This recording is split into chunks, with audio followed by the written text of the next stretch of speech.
Début de ce championnat ici à Silverstone. Voilà, green, green, green, comme diraient nos amis américains. C'est parti pour 3 heures. Et déjà, également. Oh là, c'est sorti tout de suite. On a tapé derrière. pour une LMPC, hein, ouais. j'ai l'impression.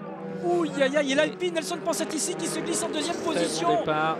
Même la TDS hein, qui est déjà en troisième position. Bon départ également. Hein. Ouais, départ très prudent de Brenton Hartley sur la voiture du Jota Racing. C'est la blanche et vert, on va dire vert anglais hein, pour ceux qui connaissent. Oh, une erreur tout de suite du leader. Oliver Terweg est parti un petit peu large et là on va voir Nelson va le recroiser. Ouais, et il va prendre la tête avec l'Alpine.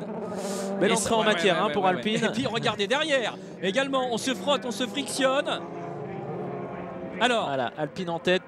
La question désormais, Romain, elle est simple.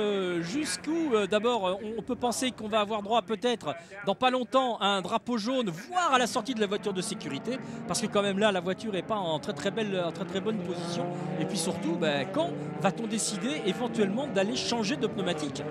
Ah, ça, c'est les pilotes qui vont faire ce choix en fonction de la piste, si c'est vraiment plus praticable ou si on voit que ça tombe plus, que c'est un peu humide, mais ça, voilà, il y en a un qui rentre, qui fait ce choix-là. C'est Brenton Hartley qui fait le choix de rentrer.